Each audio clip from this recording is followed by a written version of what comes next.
यदि आप हमारे चैनल के सभी गाने को पसंद करते हैं तो डीडी प्रोडक्शन हाउस के यूट्यूब चैनल को लाल बटन दबा के सब्सक्राइब करें और घंटी के निशान को जरूर दबाएं। अरे बाबू तनी गाजा लावता। रुको बाबा रुको चिलम बनबै छियो, चिलम के सोट दहक एकदम बम बम करत रह। अरे बाटा ठीक है कहता है रे, जल्दी बनाओता। अब तनी रोडे के डोज मार देते हैं, बनाओ तो बटा। हेलो बाबा बनबै छियो, ताबे दिलीप अचल पुरिया जी के ई गाना बोल बम के सुना, ताबे सोटा बनबै छियो। ठीक छे बाबा? ठीक है बजा, सुनाओ सुनाओ। प्रेम से बोलो शिव शंकर भगवान की।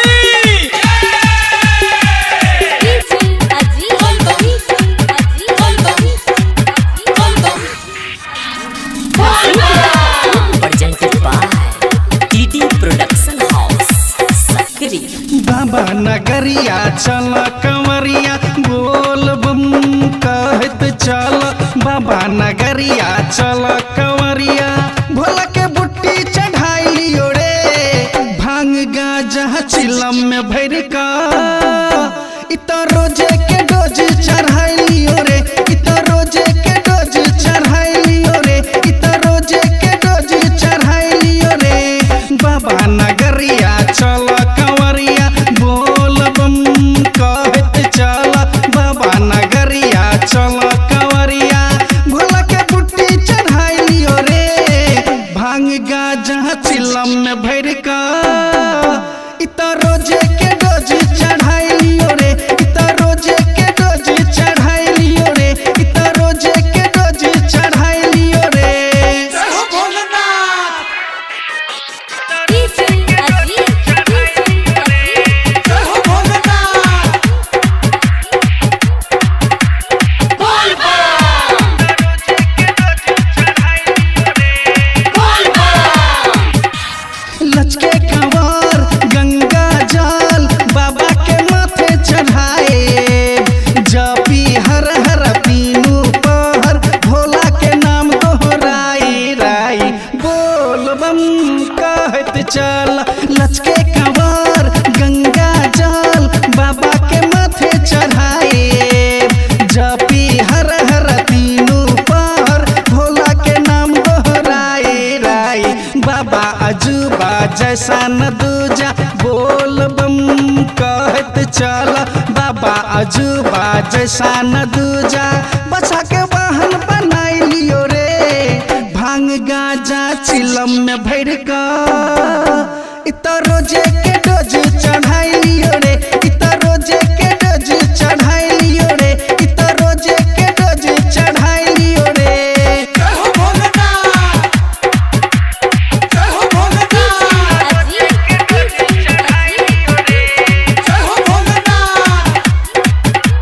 बोल बम, जय हो भोलेनाथ। कठिन डगरिया सुइया पहरिया भोला हो कैसे कटाई।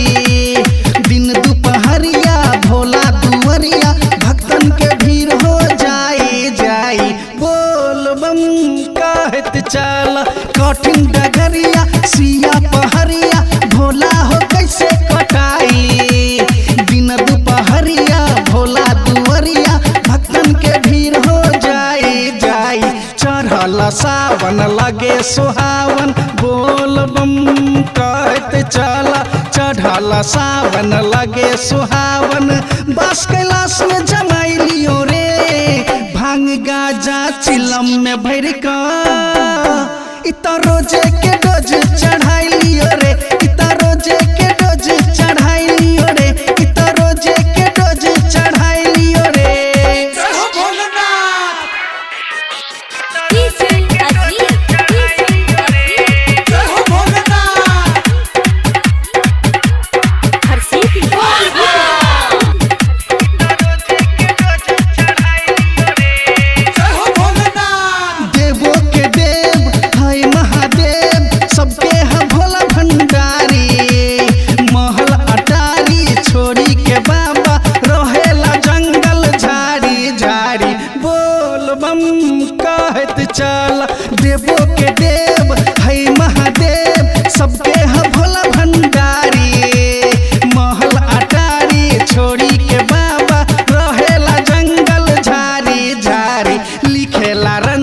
संजय राज बोल बम कहत चल लिखेला रंजित संजय